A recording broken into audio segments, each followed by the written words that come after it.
નમો અરિહંતાણમ નમો સિદ્ધાણમ નમો આયર્યાણમ નમો ઉવજ્જાયાણમ નમો લોએ સવ્વસાહુણમ એસો પંચનમુક્કારો સૌવપાવપણાસણો મંગલાણં ચ સવ્વેસિં પઢમં હવૈ મંગલમ જય જગજીવ જોણી વિયાણો જગગુરુ જગાણંદો જગણાહો જગબંધુ જય જગપ્રિય મહો ભયવમ જય સુયાણમ પભવો તિથયરાણમ અપચ્છિમો જય જય ગુરુલોગાણમ જય મહપ્પા મહાવીરો ઓકારમ બિંદુ સંયુક્તમ નિત્યમ ધ્યાયન્તિ યોગિનઃ કામદમ મોક્ષદમ ચૈવ ઓંકારાય નમો નમઃ અજ્ઞાનતિમિરાંધાનાં જ્ઞાનાંજનશલાકયા નેત્રમુન્મીલિतं येन તસ્મૈ શ્રી ગુરવે નમઃ અચિંત્યચિંતામણિકલ્પશાખિને વિશુદ્ધસદ્બ્રહ્મ સમાધિશાલિને દયાર્ણવાયાર્થિતદાયિને સતાં નમો નમઃ શ્રી ગુરુને વિસુરય નમો નમઃ શ્રી ગુરુને વિસુરય નમો નમઃ શ્રી ગુરુને વિસુરય.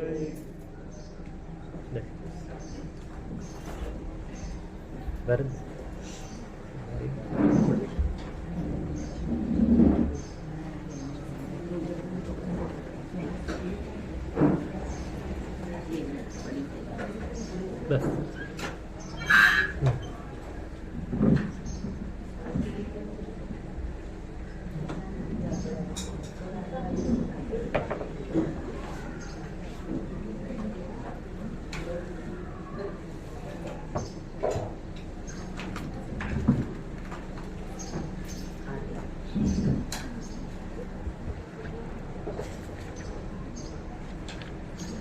આજે સૂર્ય પ્રજ્ઞપ્તિ અને ચંદ્ર પ્રજ્ઞપ્તિ શરૂઆત ત્યાંથી થાય છે. સૂર્ય અને ચંદ્ર જ્યોતિષ ચક્રમાં આ બે મુખ્ય છે. 5 વસ્તુ છે: સૂર્ય, ચંદ્ર, ગ્રહ, નક્ષત્ર અને તારા.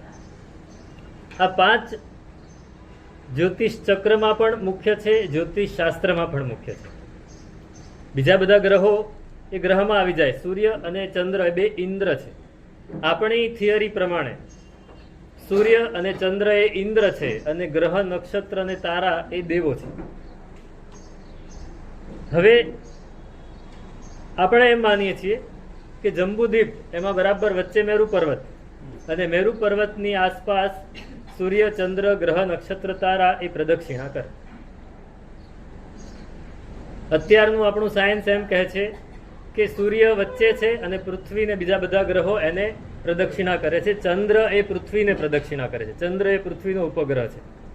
જે પણ હોય, પણ આ શાસ્ત્રમાં જે વાત કરી છે અને એ લોકો જે વાત કરે છે એ બંનેનો મેળ પડે છે.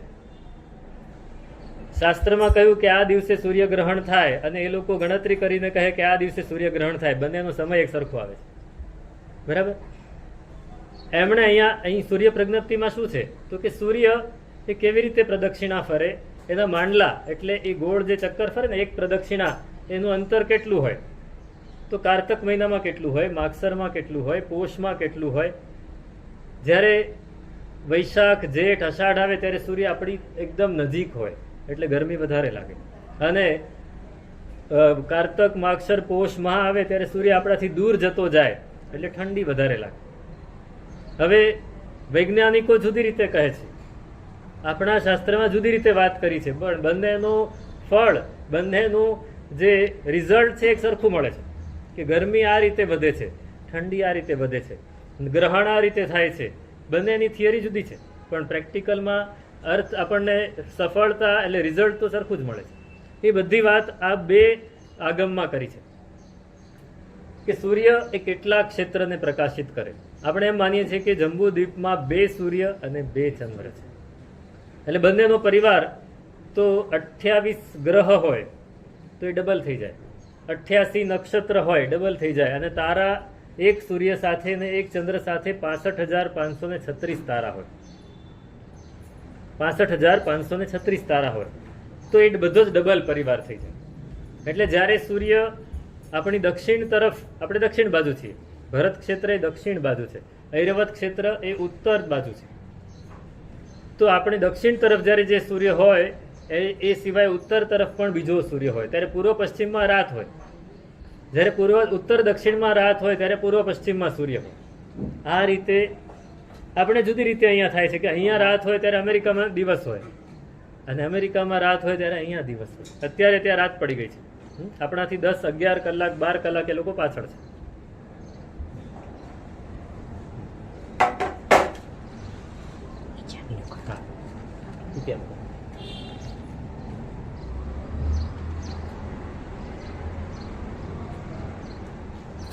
મહાવિદ્ય ક્ષેત્રમાં દિવસ રાતનું કઈ રીતે?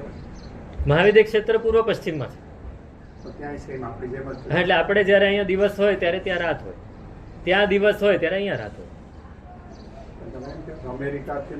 હા, અમેરિકા વસ્તુ એટલે અત્યારે આપણી પૃથ્વી છે અને આપણું વિજ્ઞાન છે એ આખી જુદી વાત માને છે, એ એક જ સૂર્ય માને છે, જ્યારે આપણે 2 સૂર્ય માને. ભરત ક્ષેત્રમાં છીએ. હા સાઉથ. હા હા, દક્ષિણ ભરત છે. આ તો જંબુદ્વીપની સરખામણીએ તો બહુ નાનું અંતર છે. હા, તો સૂર્ય ઉપર આપણે અહીંયા હોય તો ત્યાં હોવું જ જોઈએ ને આટલા નાના અંતર? હા હા, પણ એ વસ્તુ જુઓ, એ લોકો પાસે સાધનો છે, એક્વિપમેન્ટ્સ છે એનાથી, અને એ લોકો પોતે ટેલિસ્કોપ ને પોતે જઈને સ્પેસ યાનમાં બધું જોઈને પણ આવ્યા છે ને એમને ખ્યાલ છે, અને આપણી પાસે એવી કોઈ એક્વિપમેન્ટ્સ નથી. આપણા જ્ઞાની ભગવંતોએ જે જોયેલું, અને આપણે બહુ વાસ્ટ ક્ષેત્ર લઈને પકડીને જોયું છે, અને અત્યારે આપણી પૃથ્વી એ ફક્ત નાનકડા દક્ષિણાર્ધ ભરત ક્ષેત્ર જેટલી જ છે. આપણી પૃથ્વી આ જે ભરત ક્ષેત્ર આપણું 526 યોજનનું ગણાય છે ને, ભરત ક્ષેત્રની એનું માપ છે 526 યોજન, બરાબર, અને અમુક કળા છે. તો એ 526 યોજનમાં અત્યારે જે સમગ્ર પૃથ્વી છે એ બધું મળીને 5 થી 7 યોજનમાં આવી જાય છે. એટલે આપણી પાસે એટલું જ છે. હવે એમાં એ શું ફેરફાર થાય છે, કઈ જગ્યાએ આપણે છીએ આપણને ખબર નથી. આપણા શાસ્ત્ર પ્રમાણે આપણી પૃથ્વી એ શેનો ભાગ છે અને આપણે કઈ જગ્યાએ છીએ એ આપણને ખબર નથી. એટલે આપણે જે છે અત્યારે એને સ્વીકારી લેવાનું છે, પણ આપણે મેં કીધું રિઝલ્ટ બધાનું સરખું મળે છે. દિવસ રાત તો ઠીક છે, ગ્રહણ છે કે તાપ વધારે આવે કે ઓછો આવે, ક્યારે કયો ગ્રહ કઈ રાશિમાંથી ક્યાં જાય, એ બધું આપણે ત્યાં જે જ્યોતિષશાસ્ત્રમાં વર્ણવ્યું છે અને આ લોકો જે વર્ણન કરે છે એ બંનેનું રિઝલ્ટ સરખું આવે, ભલે થિયરી જુદી હોય. એટલે આપણે એટલું જ માનવાનું છે, બાકી બીજા બધામાં મગજમારી કરવાની જરૂર નથી. અમે છોડી દીધું છે, કારણ કે આપણે આ માનીએ અને પેલું સામે દેખાય છે, એટલે બંને વચ્ચે કોન્ટ્રાસ્ટ થવાનો છે. એટલે એ વસ્તુને આપણે મનમાં લેવી નથી. જે આ લોકો કહે છે એ પ્રત્યક્ષ છે અને આપણું આગમિક છે, એટલે આપણે જે છે એને સ્વીકારી લેવું. સિવાય કે કોઈ દેવ આવે, કોઈને પ્રસન્ન થાય અને એને આપણે પ્રશ્ન પૂછીએ અને આપણને જવાબ આપે અથવા આપણને બધું દેખાડે તો બને, પણ હજી સુધી એવું કંઈ બન્યું નથી અને એવો કોઈ જવાબ આપતું પણ નથી, બરાબર. તો આ સૂર્ય પ્રજ્ઞપ્તિ અને ચંદ્ર પ્રજ્ઞપ્તિ. ચંદ્ર આપણે અત્યારે જે વર્ષ માનીએ છીએ આપણું કારતક મહિનાથી માંડીને આસો મહિના સુધીનું, એ ચંદ્ર વર્ષ છે.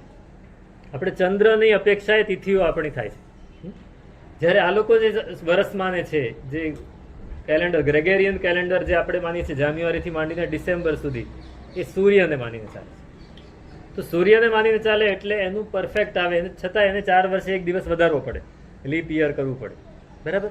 આપણે વર્ષમાં અમુક ક્ષય તિથિ આવે, અમુક વૃદ્ધિ તિથિ આવે, અને દર 2 વર્ષ અને 10 મહિના પછી 8 મહિના પછી એક અધિક વર્ષ આવે, અધિક મહિનો આવે, અને એ તિથિના હિસાબે તિથિની વધઘટ થાય, વૃદ્ધિ તિથિ આવે, અધિક માસ આવે, સૂર્યની સંક્રાંતિ હોય, દર મહિને દર મહિનાની 14મી કે 15મી તારીખે સૂર્ય એક રાશિમાંથી બીજી રાશિમાં જાય.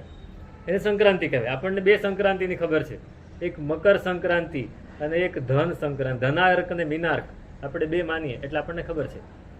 એટલે પણ એ સિવાય 12 મહિને સંક્રાંતિ હોય, પણ અધિક માસમાં સૂર્ય રાશિ બદલે નહીં એટલે એ સંક્રાંતિ ન થાય, 12 જ સંક્રાંતિ થાય.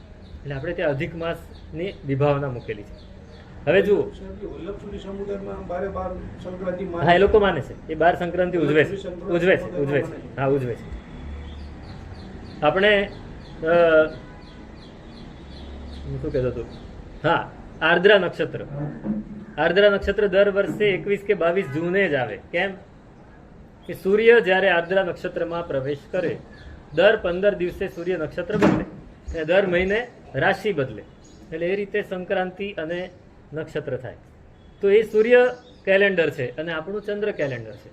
ચંદ્રને હિસાબે આપણું કેલેન્ડર ચાલે છે. તિથિ તો ક્યારેક એક દિવસમાં 2 તિથિ આવી જાય તો એ ક્ષય તિથિ થઈ જાય. ક્યારેક એક તિથિ 2 દિવસ ચાલે તો એ વૃદ્ધિ તિથિ થઈ જાય. આ આખી વાત કેલેન્ડરને આશ્રયની છે.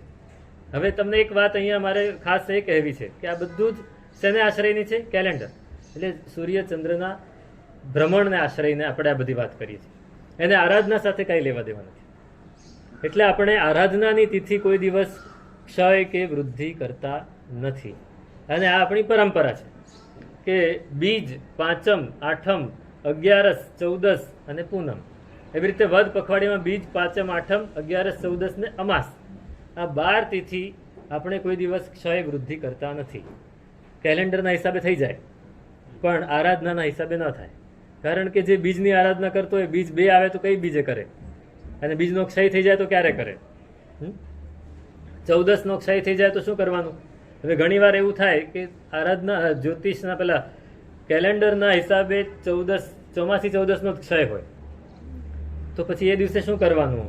તો જે લોકો ક્ષય અને વૃદ્ધિ આ આરાધના પર્વ, આને પર્વતિથિ કહેવાય, આ 12 પર્વતિથિ, આ પર્વતિથિને પણ જે ક્ષય અને વૃદ્ધિ માને છે એ લોકો શું કરે કે પૂનમના દિવસે સવારે ચોમાસું બદલે અને સાંજે ચોમાસી 14નું પ્રતિક્રમણ કરે.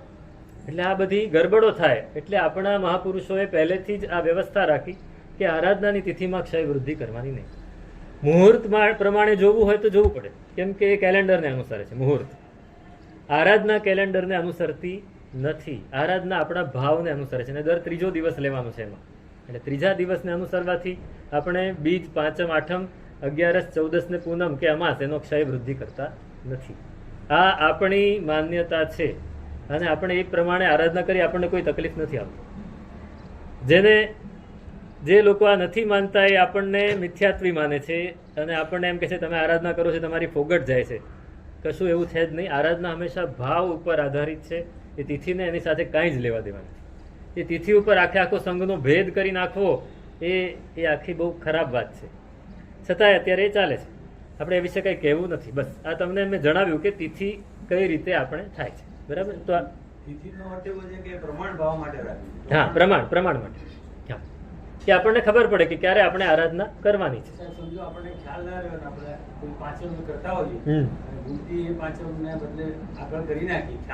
હા, તો કઈ વાંધો નથી, ગણાય ને. તમારો ભાવ શેનો હતો? બસ, પાંચમની આરાધનાનો હતો ભાવ. ભલે તમે પાંચમ ભૂલી ગયા છો, તમે બીજી પાંચમે કે બીજી તિથિએ કરી લીધું તો કાંઈ વાંધો નહીં. સમજો કે આ પાંચમે તમે ઉપવાસ કે એકાદશી ન કરી શક્યા તો હવે ક્યારે કરવાનું? તો કે એની પછી જ્યારે પણ તમે કરી શકો, વદ પાંચમ સુધીમાં તમે જ્યારે પણ કરી શકો તમે કરી શકો. એ આરાધના થઈ જાય. બરાબર? તો આ સૂર્ય પ્રજ્ઞપ્તિ અને ચંદ્ર પ્રજ્ઞપ્તિ, આખું જ્યોતિષ શાસ્ત્ર આને આશ્રયને ચાલે છે. સમજો કે આપણા પ્રમાણે તો ચંદ્ર ઉપર જઈ જ ન શકીએ આપણા શાસ્ત્ર. આપણે એવું નથી માનતા, કેમ કે ચંદ્ર એ વિમાન છે. હા, દેવતા અધિષ્ઠિત છે. પણ આમાં કેવું છે, બે ડિસ્ટન્સ પણ એ રીતે ઘણું છે. હા, નથી જઈ શકતું. બરાબર. એટલે પણ આમાં નહીં, ખોટું છે એવું નહીં કહેવાનું. બે પર્સપેક્ટિવ છે, એંગલ્સ છે, ડાયમેન્શન્સ છે. આપણે કેટલા ડાયમેન્શન જોઈ શકીએ અત્યારે આપણી આંખથી? 3. હાઈટ, લેન્થ અને વિડ્થ, 3 વસ્તુ જોઈ શકીએ. કેટલાક લોકો એવા છે કે જે 4 ડાયમેન્શન જોઈ શકે. કેટલાક મેં એક વ્યક્તિ એવી મળી હતી મને, બહુ જ મહા વિદ્વાન હતા અને ખૂબ ઊંડા જ્ઞાની હતા. એ 12 ડાયમેન્શન સુધી જોઈ શકતા હતા. હી કેન સી એક કોઈ ગ્રહ એટલે ભૂત કે પિશાચ પણ એની બાજુમાં બેઠા હોય, આપણી બાજુમાં બેઠા તો આપણને ખબર ન પડે, એમને દેખાતું. એટલે આ ડાયમેન્શન્સ છે, આ પર્સ્પેક્ટિવ છે. આપણી દ્રષ્ટિ કે આપણી શક્તિ એટલી નથી, એટલે સમજો કે આપણી બાજુમાં જ હોય પણ આપણને ન દેખાય. તમને એક જ સામાન્ય દાખલો આપું કે બર્મ્યુડા ટ્રાયેંગલ, પેસિફિક ઓશનમાં એક જગ્યા એવી છે જેને બર્મ્યુડા ટ્રાયેંગલ કહે છે. એ બર્મ્યુડા ટ્રાયેંગલની આસપાસમાં કોઈ પણ વહાણ પસાર થાય, સ્ટીમર કે બોટ, તો અંદર જતું રહે. અને પછી એ લોકો એને સેટેલાઇટથી કે ગમે તે રીતે એને શોધવાનો પ્રયત્ન કરે તો કાંઈ મળતું નથી, એનો ટુકડોય મળતો નથી. એ ક્યાં જતું રહે છે? કેટલાય વિમાન ત્યાં ગરકાવ થઈ ગયા છે, તો એ બીજા ડાયમેન્શનમાં જતા. એ ક્યાં જતા રહે છે આપણને ખબર નથી. એટલે આપણે એ વિચારવાનું નથી કે કોઈ ખોટું છે કે કોઈ સાચું છે. આ આપણે જે જોઈ શકીએ, આપણી નજર, આપણી દ્રષ્ટિ મર્યાદાનું ડાયમેન્શન આ છે. એ સિવાયનું આપણા જે જ્ઞાની ભગવંતો હતા, હવે આ દિવાલની પાછળ શું છે આપણને નથી દેખાતું, પણ એમને દેખાતું. જો દિવાલની પાછળ પણ આપણે ન જોઈ શકતા હોઈએ તો આપણે એમ નહીં કહી શકાય કે ખોટું છે કે સાચું છે. જે છે સૌની પોતપોતાની દ્રષ્ટિથી, માન્યતાની દ્રષ્ટિ, એમને જે દ્રષ્ટિથી દેખાયું એ પ્રમાણે છે. તો આ સૂર્ય પ્રજ્ઞપ્તિ અને ચંદ્ર પ્રજ્ઞપ્તિ. હવે સૌથી મોટી વાત એ કે ગ્રહણ. હવે ગ્રહણ એ લોકો બધી જ ગણતરી કરીને આપણને કહે છે કે આ દિવસે આ ટાઈમે ગ્રહણ થશે. સોલાર એક્લિપ્સ અને લુનાર એક્લિપ્સ. જ્યારે આપણે ત્યાં આખું જ્યોતિષ ચક્ર, એમાં કયો ગ્રહ ક્યારે ક્યાં ફરવાનો છે એ બધી વાત આવે છે અને એના હિસાબે ગ્રહણની વાત આવે છે. હવે બંને વસ્તુ એક જગ્યાએ ટેલી થાય છે. તો હવે કયું સાચું ને કયું ખોટું? બે સાચા છે. તમે કોલેજ સ્કૂલમાં ભણતા ત્યારે ગણિતનો દાખલો હોય, તમને એક ફોર્મ્યુલા આપી હોય, એનાથી તમે એ દાખલો પૂરેપૂરો ગણો અને તમને રકમ મળે, જવાબ આવે. તો એક બીજી ફોર્મ્યુલાથી ગણે અને એને પણ જવાબ આવે. બંનેના જવાબ સાચા છે તો એની મેથડ પણ અલગ રીતે સાચી હશે. બરાબર? હવે એની પછીનું આગમ છે જંબુદ્વીપ પ્રજ્ઞપ્તિ. જંબુદ્વીપ પ્રજ્ઞપ્તિ, આમાં સૂર્યચંદ્રની વાત કરી, એમાં જંબુદ્વીપ એટલે આ ખગોળની વાત કરી, આ ભૂગોળની વાત છે. ભૂગોળમાં જંબુદ્વીપ 1 લાખ યોજન પ્રમાણ છે. એની અંદર શું છે તો દક્ષિણમાં ભરત ક્ષેત્ર, ઉત્તરમાં ઐરવત ક્ષેત્ર અને વચ્ચે મહાવિદેહ ક્ષેત્ર. એ સિવાય દેવકુરુ, ઉત્તર કુરુ અને હિમવંત ક્ષેત્ર, મહાહિમવંત ક્ષેત્ર, ઘણા બધા વચ્ચે બીજા ઘણા બધા ક્ષેત્રો, બધા પર્વતો. કેટલા પર્વતો છે, કેટલા શિખરો છે, કેટલા કૂટ છે. આખું બૃહદ સંગ્રહણી તમે વાંચો ને તો ખબર પડે કે આની આપણા જંબુદ્વીપમાં શું છે. લઘુ સંગ્રહણી વાંચો તો એ સામાન્યથી ખ્યાલ આવી જાય કે કેટલા સમુદ્ર છે, કેટલા દ્વીપ છે, એ તો બહાર, પણ આ ખાલી જંબુદ્વીપની અંદર જ કેટલા ગ્રહ છે, કેટલી નદીઓ છે. આખા જંબુદ્વીપમાં નદીઓ કેટલી? કેટલા લાખ, કેટલા કરોડ. જંબુદ્વીપ સંગ્રહણી એટલે લઘુ સંગ્રહણીમાં આ બધી જ ગણતરી આવે છે. આપણા ભરત ક્ષેત્રમાં કેટલી નદીઓ છે તો કે ગંગા, સિંધુ મુખ્ય, એ સિવાય 14,000 નદીઓ છે. 14,000 નદી. એવી રીતે ઐરવત ક્ષેત્રમાં 14,000 નદી અને મહાવિદેહ ક્ષેત્રના 32 વિજયમાં 14,000 નદીઓ અલગ. અને એ સિવાય સૌથી મોટી જે સીતા અને સીતોદા, એની સાથે 84,000 અલગ નદીઓ. આ બધું જ ભેગું થઈને જે નદીઓનો સંખ્યા આવે એ બધી વાત. પછી કેટલા વૃક્ષો છે, એટલે શાશ્વતા વૃક્ષો, આ ઉગે એ વૃક્ષો નહીં. આપણે જંબુદ્વીપની શાશ્વતી જે વસ્તુઓ છે એનું વર્ણન. તો કેટલા વૃક્ષો છે એની અંદર. જંબુ વૃક્ષ છે, જેના નામે આ જંબુદ્વીપ નામ પડ્યું, જેની ઉપર જંબુદ્વીપના અધિષ્ઠાયક દેવ અનાદ્રત દેવ જ્યાં રહે છે, એ જંબુદ્વીપ, એ જંબુ વૃક્ષ અનાદ્રત. પછી શાલ્મલી વૃક્ષ છે. એવા ઘણા બધા વૃક્ષો છે. પર્વતો, આપણા દરેક ક્ષેત્રમાં એક વૈતાઢ્ય પર્વત છે. મહાવિદેહમાં 32 વૈતાઢ્ય, ઐરવત અને ભરત એમાં પણ એક વૈતાઢ્ય, 34 વૈતાઢ્ય પર્વત. વૈતાઢ્ય પર્વત ઉપર કોણ રહે તો વિદ્યાધરો રહે, અને એની ઉપર કિન્નરો અને ગંધર્વો રહે. 25 યોજનનો વૈતાઢ્ય પર્વત, એમાં 10 યોજન સુધીમાં વિદ્યાધરો રહે, અને એની ઉપર 10 યોજન જઈએ એટલે કિન્નરો અને ગંધર્વો રહે. આ આખી વાત. પછી વન, અનેક પ્રકારના વન છે. મેરુ પર્વત ઉપર પણ ઘણા બધા વન છે. આપણે બોલીએ ને, મેરુ ઉપરજી પાંડુક વન મેં ચીહું દિશે, તો પાંડુક વન, નંદન વન, ભદ્ર વન, આ બધા વન છે ત્યાં. ભદ્રશાલ વન, આવા અનેક પ્રકારના વન છે. એટલે મોટા મોટા જંગલો છે અને એની અંદર દેવો ક્રીડા કરવા માટે જાય. અને ત્યાં શિલા હોય, એની ઉપર ભગવાનના કલ્યાણક થાય. 4 દિશામાં 4 શિલાઓ છે. હવે જ્યારે ભરત ક્ષેત્રમાં એક તીર્થંકરનો જન્મ થાય ત્યારે એરવત ક્ષેત્રમાં પણ જન્મ થાય. તો બંને ક્ષેત્રના કલ્યાણક અભિષેક ત્યાં સાથે થતા હોય. આ તરફ પાંડુક વનમાં ભરત ક્ષેત્રના તીર્થંકરની વિધિ થતી હોય અને પેલી બાજુ એરવત ક્ષેત્રમાં. હવે એક સમય એવો આવે કે 160 તીર્થંકર હોય, 170 તીર્થંકર અજીતનાથ ભગવાનના વખતમાં. તો ત્યારે એક સાથે આટલા બધા તીર્થંકર હોય તો બધાના કલ્યાણકની ઉજવણી એક સાથે થતી હોય. 160 ભરત ક્ષેત્રના અને એરવત ક્ષેત્રમાં ટાઈમમાં ડિફરન્સ હોય, પણ મહાવિદ્યના તો એક સાથે બધા થાય. તો એક સાથે અત્યારે 20 છે તો એક સાથે 20 જન્મ્યા હશે, તો 20ની અભિષેક વિધિ બધી એક સાથે થાય. તો એમાં આપણા જંબુદ્વીપમાં 4 તીર્થંકર છે, બરાબર? 4 તીર્થંકર. તો એ ચારેયની વિધિ એક સાથે થાય. એટલે ઇન્દ્રો એટલા રૂપ લે, દેવો એટલા રૂપ લે અને એ રીતે વિધિ કરે. પછી નદીઓ, નદીની વાત કરી મેં. સમુદ્ર, તો આ લવણ સમુદ્ર એ જંબુદ્વીપને વીંટળાઈને રહ્યો છે. એ 2 લાખ યોજનનો છે, 1 લાખ યોજનનો જંબુદ્વીપ. પછી તીર્થ, તો દરેક ક્ષેત્રમાં 3 તીર્થ હોય, માગધ, વરદામ અને પ્રભાસ. અત્યારે આપણને પ્રભાસની ખબર છે, પ્રભાસ પાટણ છે, પ્રભાસ તીર્થ છે. માગધ તીર્થ એ પૂર્વ દિશામાં અને વરદામ તીર્થ એ દક્ષિણ દિશામાં. જો આપણું ભારત છે ને, એમાં 3 બાજુ સમુદ્ર છે, નીચે અને આજુબાજુ. તો આ બાજુ માગધ તીર્થ, મગધ દેશ બાજુ, પ્રભાસ તીર્થ એ પશ્ચિમ બાજુ અને વરદામ તીર્થ એ દક્ષિણ બાજુ. એ 3 તીર્થમાં એના અધિષ્ઠાયક દેવ હોય. અને ચક્રવર્તી જ્યારે 6 ખંડ જીતવા નીકળે ત્યારે સૌથી પહેલા એને આ માગધ, વરધામ અને પ્રભાસ એ 3ના દેવોને જીતવા પડે, પછી બીજા બધાને જીતી શકે. તો એ 8મનું તપ કરે અને પોતાનો રથ એ દરિયામાં પૈડા અડધા ડૂબે ત્યાં સુધી લઈ જાય અને પછી ત્યાં એ 8મના તપ પૂર્વક, આરાધના પૂર્વક પોતાનું તીર એ માગધ કે વરદામ કે પ્રભાસ તીર્થના અધિષ્ઠાયક દેવની સભામાં જવા દે. 12 યોજન દૂર હોય, પણ એની એટલી શક્તિ કે તીર ત્યાં જાય, ત્યાં પડે, એની ઉપર નામ લખેલું હોય ચક્રવર્તીનું.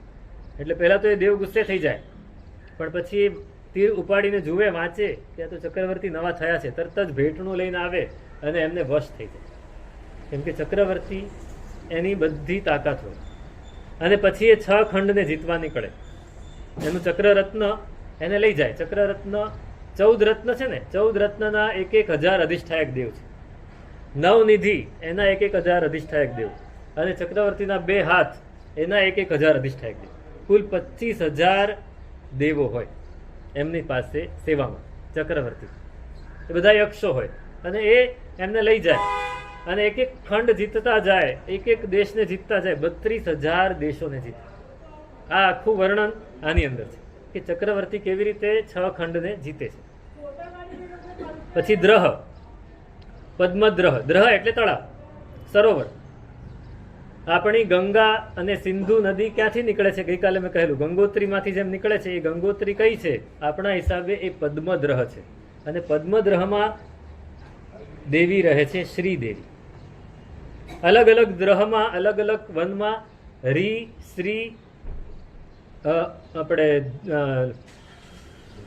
ધૃતિ, મતિ, કીર્તિ અને કાંતિ, આ બધી દેવીઓ ત્યાં રહે છે. અને વિજય એટલે 32 વિજય, મહાવિદેયની 32 વિજય, એનું માપ. એમાં કઈ રીતે 6 ખંડ હોય? આપણા 6 ખંડ અલગ રીતે હોય, એમના 6 ખંડ અલગ રીતે હોય. એ બધી વાત આની અંદર છે. આ બધું જ વર્ણન. હા, દરેક વિજયના 6 ખંડ, દરેકમાં ચક્રવર્તી થાય. દરેકમાં અત્યારે 4 વિજયમાં જો 4 વિજયમાં તીર્થંકર છે, તો બાકીની વિજયોમાં ચક્રવર્તી, વાસુદેવ, પ્રતિવાસુદેવ અલગ અલગ જગ્યાએ બધા જ છે. વાસુદેવ, પ્રતિવાસુદેવ, બળદેવ તો સાથે જ થાય અને ચક્રવર્તી પણ હશે. એટલે એક પણ વિજયમાં આના વગર ના હોય. ત્યાં તો સતત ચોથો આરોહ એટલે ચક્રવર્તીઓ થયા જ કરતા હોય અને વાસુદેવો પણ થયા કરતા હોય. આપણે ત્યાં ફક્ત 12 ચક્રવર્તી ને 9 વાસુદેવ થાય. કાળની ગણના કઈ રીતે થાય? આપણે સમય આવલિકા, સમયાવલી મુહૂર્તા દિહા પખાય માસ વરિસાય ભણ્યો ભણ્યો પલ્યા સાગર ઉત્સપીણી અવસપીણી કાલો પલ્યોપમ સાગરોપમ. સમયથી માંડીને છેક ઉત્સર્પિણી અવસર્પિણી ને કાલ ચક્ર સુધીની ગણતરી એ કેવી રીતે થાય એ બધી વાત આની. અને એ પછી ફક્ત 2 દ્વીપ અને 2 સમુદ્રમાં જ છે કાળ. એની આગળ મનુષ્ય ક્ષેત્ર જેટલું છે એમાં જ કાળ છે, એની આગળ કોઈ કાળ નથી, કાળની ગણના નથી. ત્યાં સૂર્યચંદ્ર છે. જુઓ, જંબુદ્વીપમાં 2 સૂર્ય 2 ચંદ્ર, પછી લવણ સમુદ્રમાં ડબલ 4 અને પછી ધાતકી ખંડમાં 12 અને પછી કાલોદધીમાં 32 અને પુષ્કરવરમાં 128. એટલું બધું વધતું જાય. તો એ જેમ ક્ષેત્ર વધુ 50,000 યોજને એક સૂર્ય અને એક ચંદ્ર હોય. એ ગ્રહોમાં પ્રકાશ વધારે હોય. પ્રકાશ વધારે હોય અને પણ જગ્યા મોટી છે ને, એરિયા મોટો છે એટલે પ્રકાશ તો એટલો જ હોય. અને એની પછી બાકીનો અર્ધ પુષ્કરવર દ્વીપ તો એમાં આ બલ્બની જેમ લાગેલા હોય. હવે એ ફરતા નથી. અહીંયા ચર જ્યોતિષ છે, ત્યાં સ્થિર જ્યોતિષ છે. એટલે સૂર્ય ચંદ્ર 50,000 યોજને સતત લાગેલા જ હોય એટલે ત્યાં સતત પ્રકાશ હોય. એ લોકોને દિવસ રાતના ભેદ હોય નહીં. આપણે જ દિવસ રાતના ભેદ. ચંદ્ર હોય ત્યાં અંધારું જ રહે કાયમ માટે. નહીં, એટલે ચંદ્રની સાથે બીજા ગ્રહો નક્ષત્રો હોય એટલે પ્રકાશ તો એટલો જ રહે. 50,000 યોજને એક સૂર્ય હોય એ 50,000 યોજન સુધી પ્રકાશિત કરે એટલે પ્રકાશ તો ત્યાં કાયમ રહે. સાહેબ, સૂર્યની ઉત્પત્તિ વિશે જેમ આવ્યું છે સાયન્સમાં, હા. એવી રીતે હવે સાયન્સ દ્વારા સૂર્યની નાશ. એના ઉપર કેવી રીતે વિચાર કરે છે? હા, એટલે એ લોકો તો સૂર્યને એક ગેસનો ગોળો જ માને છે, હિલિયમનો ગોળો માને છે. અને હિલિયમ એનું આયુષ્ય છે 4 કરોડ વર્ષ. 4 કરોડ વર્ષ પછી બધું નાશ થઈ જશે. એ આખી મેં શું કહ્યું, વૈજ્ઞાનિક ગણતરી છે. એ આખું એ લોકોનું સાયન્સ છે. એ સાયન્સ પ્રમાણે એ લોકો વિચારે છે. આપણે ભગવાને જે કહ્યું છે એના હિસાબે વિચારીએ. એટલે બંનેને આપણે જોડવાની ક્યાંય જરૂર નથી. એ રીતે માને છે, કાંઈ વાંધો નથી.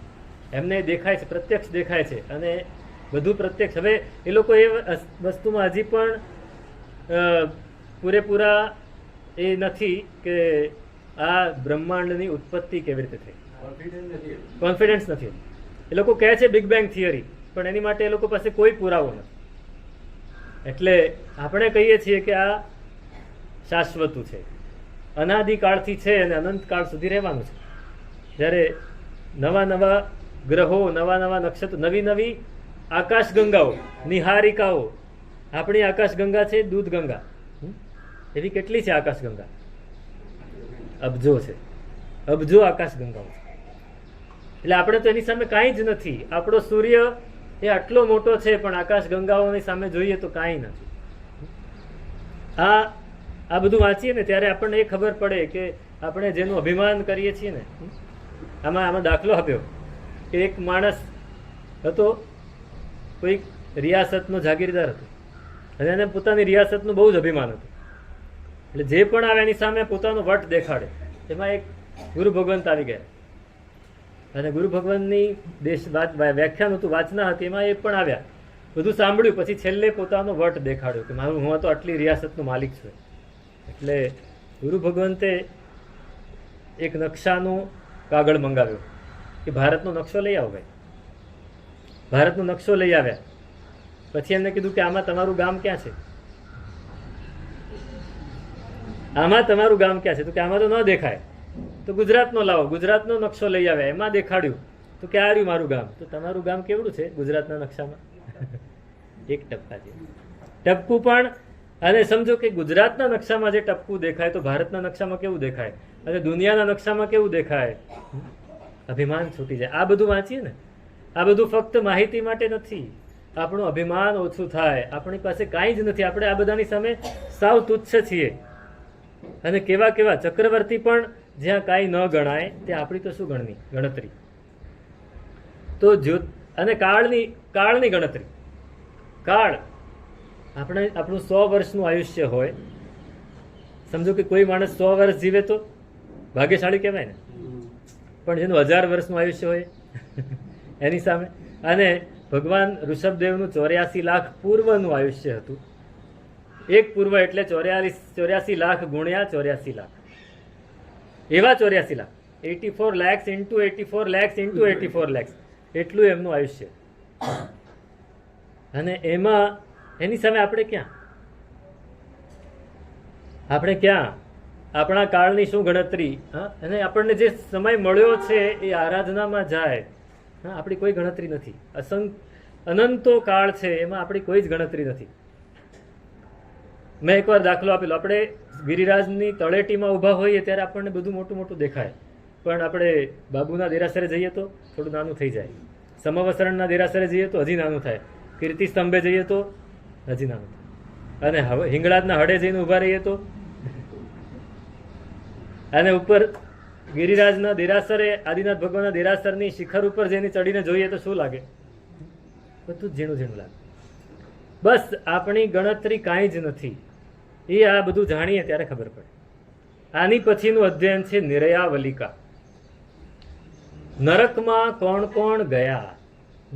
નરકમાં કોણ કોણ ગયા એની વાત. નરકમાં ઘણા બધા ગયા, પણ અહીંયા ખાસ 10 અધ્યયન છે. એમાં મેં વાત કરેલી ને, કોણિક યુદ્ધ કરે ત્યારે એની સાથે એના 10 ભાઈઓ હતા.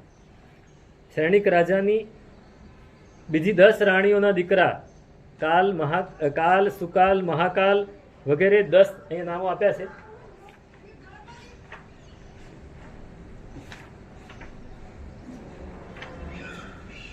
કાલ, સુકાલ, મહાકાલ, કૃષ્ણ, સુકૃષ્ણ, મહાકૃષ્ણ, વીર કૃષ્ણ, રામકૃષ્ણ, પિતૃસેન કૃષ્ણ અને મહાસેન કૃષ્ણ. આ 10 ભાઈઓ. એ 10 ભાઈઓ રોજ સેનાપતિ બન્યા ને 10 દિવસમાં મરી ગયા. મરીને ક્યાં ગયા? નરકમાં.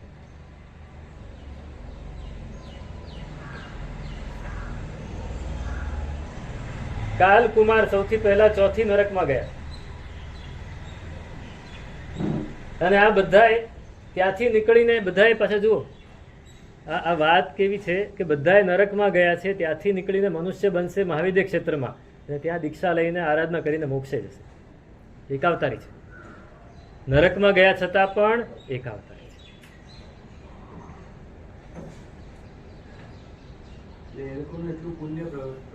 હા, એટલું પુણ્ય હતું, એટલી આરાધના પણ હતી. પણ મોટા ભાઈ કોણિકે કહ્યું કે તમારે યુદ્ધ કરવાનું છે. કાલે આ પ્રશ્ન હતો કે એક હાથીને હાર આપી દીધો હોત તો શું વાંધો હતો? એવો પ્રશ્ન આવ્યો કે હાથીને હાર આપી દીધું તો આટલું યુદ્ધ ના થાત, આટલા લોકો મરે જ નહીં ને આટલા બધા નરકે ના જાત.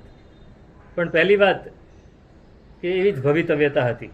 આપણે ભૂતકાળમાં એવું વિચારી શકીએ કે એ ભવિતવ્યતા હતી. અને બીજી વાત કે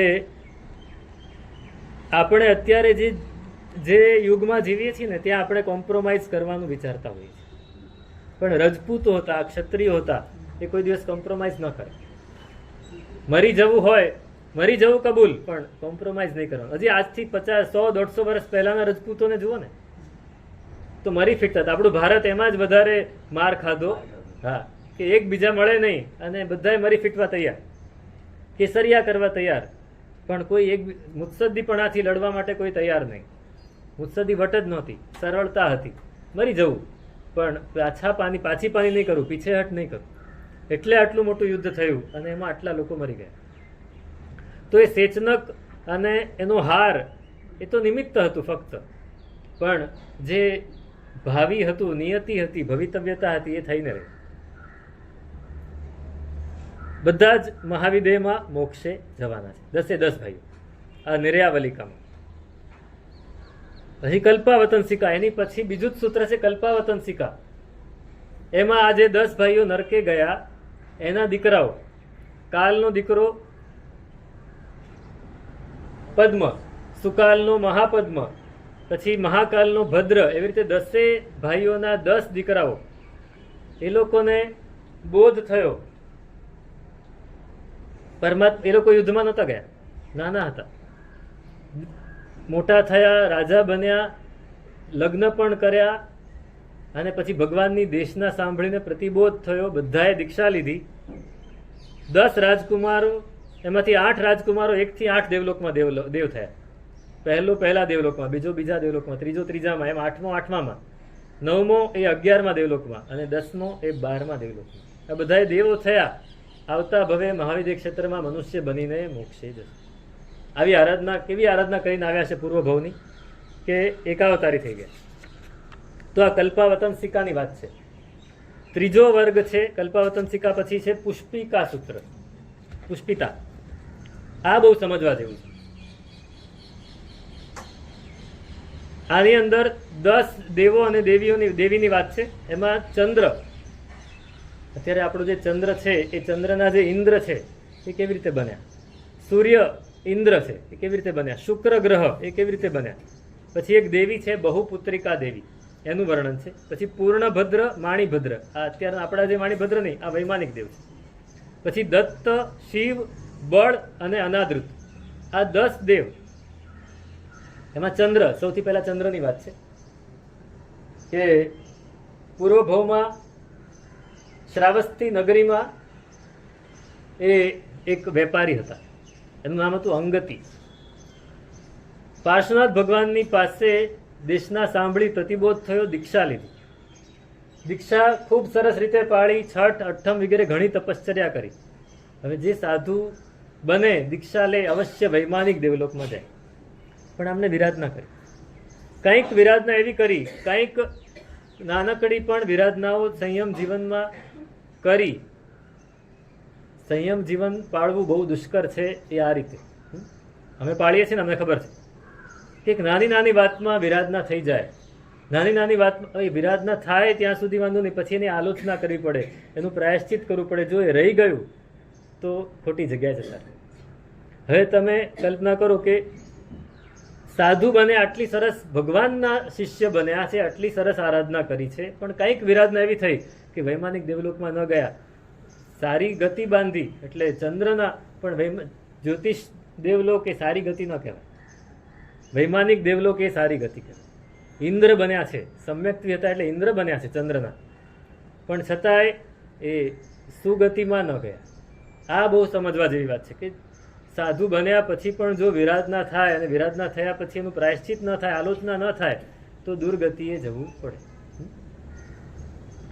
તો એ ચંદ્ર બન્યા અને હવે આવતા ભવે ત્યાંથી 1 લાખ, એક પલ્યોપમને 1 લાખ વર્ષનું એમનું આયુષ્ય છે. એટલે હજી તો એમનું આયુષ્ય કેટલું પૂરું થયું હશે? 3-4 હજાર વર્ષ, 3-3.5 હજાર વર્ષ. હજી એક પલ્યોપમને 1 લાખ વર્ષનું આયુષ્ય એ પૂરું કરશે. ત્યાંથી ચવશે, મહાવિદ્ય ક્ષેત્રમાં મનુષ્ય બની દીક્ષા લઈ અને મોક્ષ. એવી રીતે સૂર્ય, તો સૂર્ય પણ પૂર્વ ભવમાં શ્રાવસ્તી નગરીમાં વેપારી હતા, વાણિક હતા, અને પાર્શ્વનાથ ભગવાન પાસે દીક્ષા લીધી, ખૂબ સરસ પાળી, પણ કાંઈક વિરાધના થઈ એટલે સૂર્ય બન્યા. 1 લાખ, એક પલ્યોપમને 1000 વર્ષનું આયુષ્ય. આપણે ત્યાં ચંદ્ર એ મુખ્ય છે, સૂર્ય એનાથી સેકન્ડરી છે. એક પલ્યોપમને 1000 વર્ષનું આયુષ્ય, મહાવિદ્ય ક્ષેત્રમાં મોક્ષે જશે. જ્યારે આ સૂર્ય અને ચંદ્ર થયા એ પહેલા શું હશે ને? બીજા હશે. વિમાન તો હોય, મૂળ તો વિમાન તો છે જ, એની અંદર એના અધિષ્ઠાયક દેવ એ બદલાતા હોય. આપણા હિસાબે શું છે કે વિમાન તો એનું એ જ છે, કોઈ પણ દેવ વિમાન એના એ જ હોય. જેમ કે સૌધર્મ દેવલોક છે તો સૌધર્મ ઇન્દ્રનું સિંહાસન તો એ જ હોય, સૌધર્મ દેવલોક તો એ જ હોય, પણ સૌધર્મ ઇન્દ્ર બદલાયા કરે. અત્યારે આપણા સુવ્રત શેઠ છે, નહીં કાર્તિક શેઠ છે. કાર્તિક શેઠ એ ઇન્દ્ર બન્યા છે, એ સૌધર્મેન્દ્ર અત્યારે એ છે. ત્રીજા છે શુક્ર, શુક્ર ગ્રહ. સૌમિલ નામે એક બ્રાહ્મણ પાર્શ્વનાથ ભગવાન પધાર્યા, એમને વંદન કરવા ગયા, સમવસન રચાયું. ભગવાનની દેશના સાંભળી, પોતાને કેટલાક પ્રશ્નો હતા બધા પૂછ્યા, જવાબ સમાધાન થયું એટલે શ્રાવક ધર્મ સ્વીકારી લીધો. શ્રાવક ધર્મ સ્વીકાર્યો. અને હવે શું થયું કે ભગવાન તો વિહાર કરીને નીકળી ગયા. પોતે જે નગરમાં રહેતા હતા એ નગરમાં બીજા કોઈ સાધુઓનું વિચરણ ઓછું હતું, એટલે પરિચય ન રહ્યો, એટલે પાછા મિથ્યાત્વમાં જતા રહ્યા. શ્રાવક ધર્મ સ્વીકારી લીધો, સમ્યક તો મળી ગયું, પાછા મિથ્યાત્વમાં જતા રહ્યા. હવે મિથ્યાત્વ કેવી રીતે આવ્યું, મિથ્યાત્વી કેવી રીતે બને, એની વાત બહુ લાંબી કરી છે, એ નથી કરતા આપણે. પણ એ મિથ્યાત્વમાં પાછા જતા રહ્યા એની ખબર ભગવાનના સમવસરમાં જ્યારે એમને શ્રાવકના વ્રતો લીધેલા ને ત્યારે દેવોને ખબર હતી. એટલે એક દેવ એને અનુકંપા થઈ, એને કરુણા થઈ કે આ માણસ પાછું મિથ્યાત્વમાં જતું રહેશે તો દુર્ગતિમાં જશે. એટલે રાત્રે એને સ્વપ્નમાં આવીને કહે છે, ભાઈ તું ખોટું કાર્ય કરે છે, સારું કાર્ય કર, તું મિથ્યાત્વમાં ન જા, સમ્યક્તમાં પાછો આવ. અને આ સાંભળ્યું પણ ધ્યાન નહીં આપ્યું. હું જે કરું છું એ બરાબર છે. આપણી એક માન્યતા આપણે પકડી લીધી ને પછી આપણે છોડી ના શકીએ. કંચન તજવો સહેલ હે તિરિયા નેહ, માન બડાઈ ઈર્ષ્યા તુલસી દુર્લભ તજવાય. સોનું છોડી શકાય, ઘર છોડી શકાય, બધું જ છોડી શકાય, પણ માન્યતા છોડવી બહુ અઘરી. કામ રાગ સ્નેહ રાગ છોડી શકાય, દ્રષ્ટિ રાગ એટલે માન્યતા, એ છોડવી અઘરી છે. આ છોડતા નથી. બીજે દિવસે દેવને થયું કે આને છોડાવે છૂટકો છે. દેવ પણ એવા જ પ્રતિબદ્ધ હતા. બીજી રાત્રે ફરી સ્વપ્ન આપ્યું, નહીં છોડ્યું. ત્રીજી રાત્રે ફરી સ્વપ્ન આપ્યું. હવે 3 રાત સુધી આપે ને પેલો ના છોડે તો આપણા જેવા જવા દે ભાઈ, એનું કર્મ. આ દેવ છોડતા નથી. 5મા દિવસે આવ્યા, ચોથા ને 5મા દિવસે આવ્યા ને ત્યારે પેલો જાગી ગયો કે તમે મને કહો છો પણ મેં શું ખોટું કર્યું છે? તો કે ભાઈ તે શ્રાવક ધર્મ લીધેલો, કેટલો સરસ ધર્મ, અને તે છોડી દીધો અને પાછો આ મિથ્યાત્વમાં આવી ગયો. તો કે હવે હું શું કરું? તો કે જા પાછો ભગવાન પાસે, અને ભગવાને જેને વિનંતી કર, ફરીથી શ્રાવક ધર્મ સ્વીકાર કર. ફરી ગયા ભગવાન પાસે, ફરી શ્રાવક ધર્મ સ્વીકાર્યો, પણ વચલા ગાળામાં જે ખોટા કાર્ય કર્યા હતા એની આલોચના ન કરી. એટલે દેવલોકમાં જવું જોઈએ, વૈમાનિક દેવલોકમાં, એને બદલે જ્યોતિષ દેવલોકમાં ગયા. શુક્ર નામના ગ્રહના વિમાનમાં શુક્ર તરીકે ઉત્પન્ન થયા, શુક્રાવતંસક વિમાનમાં આવીને ભગવાન પાસે જેવા ઉત્પન્ન થયા, ખબર પડી કે હું આ રીતે આરાધના કરીને આવ્યો છું. ભગવાન પાસે આવ્યા, ભગવાન પાસે નાટક કર્યા, ભગવાનની ભક્તિ કરી, અને એક પલ્યોપમનું આયુષ્ય છે એ પૂરું કરીને આવતા ભવે મહાવિદ્ય ક્ષેત્રમાં જઈને મોક્ષે જશે. હવે ચોથું બહુ જ સમજવા જેવું છે. એક બહુપુત્રિકા દેવી છે.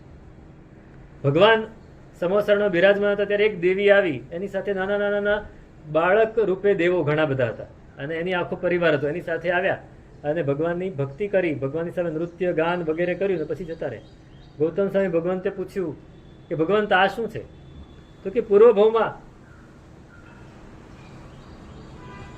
વારાણસી નગરીમાં ભદ્ર સારથવા અને એની આ પત્ની સુભદ્રા નામે, એને કોઈ સંતાન નહોતું, અને એને સંતાનની બહુ ઈચ્છા કે મને કોઈ પુત્ર સંતાન થાય. ઘણી માનતા, ઘણી બાધા, ઘણી આખડી, બધું જ કર્યું, પણ મેળ ન પડ્યો.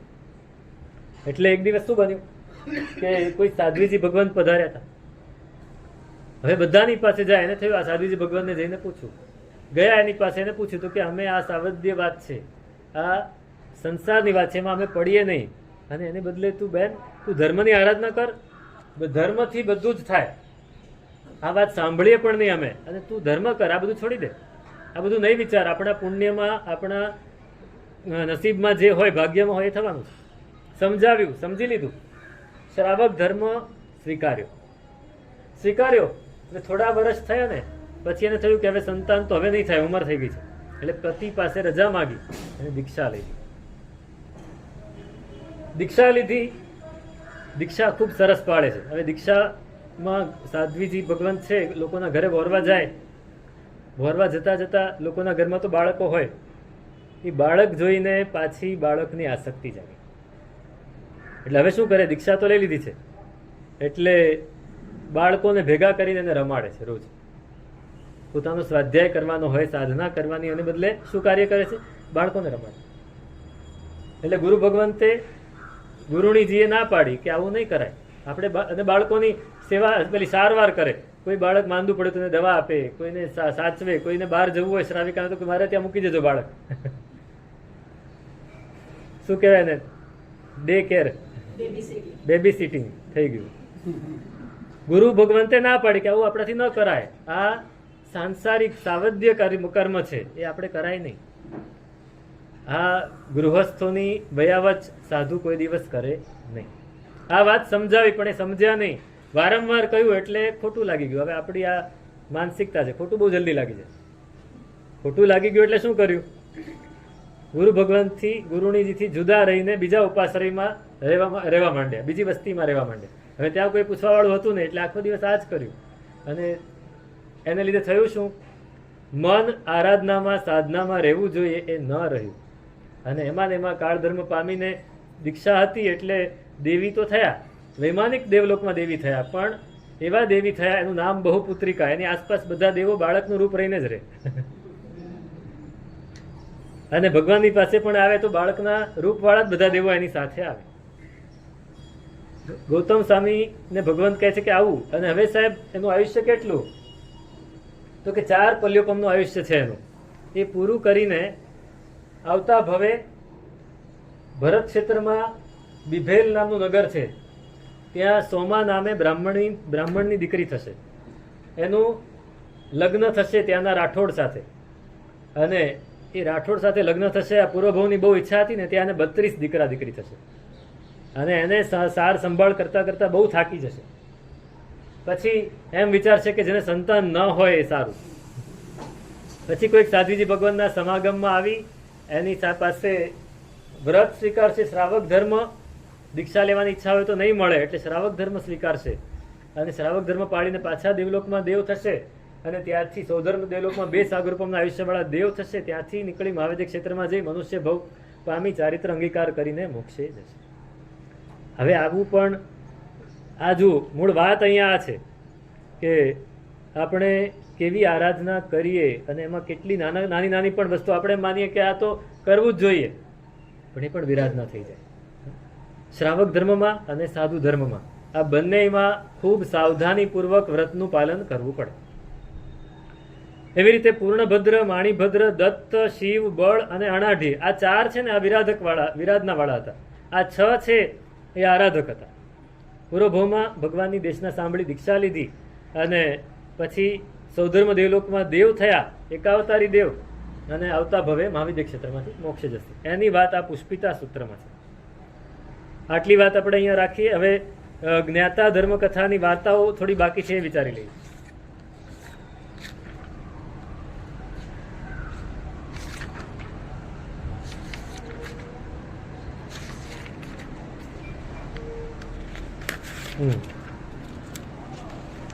આપણે 13મું અધ્યયન દરદૂર લીધેલું. હવે 14મું અધ્યયન તેતલીપુત્ર. તેતલીપુર નામનું નગર છે, ત્યાં કનકરથ નામનો રાજા છે, એને પદ્માવતી નામે રાણી છે, અને તેતલીપુત્ર ત્યાંનો મંત્રી છે, ખૂબ જ્ઞાની, ખૂબ બુદ્ધિશાળી મંત્રી. એની પત્ની છે પોટ્ટીલા, એ શ્રાવિકા છે. આ શ્રાવક છે પણ એને રસ નથી એટલો બધો ધર્મમાં, પણ શ્રાવિકાને બહુ જ રસ, અને સાધ્વીજી ભગવાનના સમાગમમાં આવીને એને દીક્ષા લેવાનું મન થયું, એટલે પોતાના પતિ પાસે દીક્ષાની રજા માંગી. પતિએ રજા આપી નહીં, કે હું તારા વગર રહી ન શકું, તારે દીક્ષા નહીં લેવાય.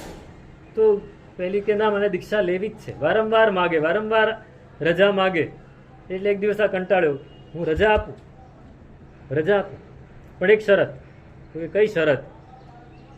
આને ધર્મ પ્રત્યે રાગ તો હતો, ધર્મની આરાધના નહોતા કરતા, પણ રાગ તો હતો. મને પ્રતિબોધ પમાડવા આવવાનું. દીક્ષા લઈ લે તું, દીક્ષા પાડીને તું દેવલોકમાં દેવ થાય, પછી મને પ્રતિબોધ પમાડવા.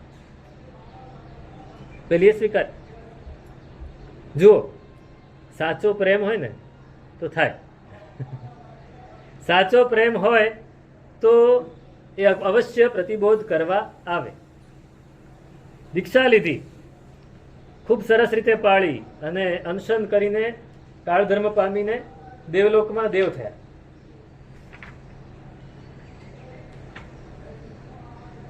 હવે કનકરથ રાજાએ મરણ પામ્યો હતો, એટલે એનો દીકરો કનકધ્વજ એ રાજા હતો.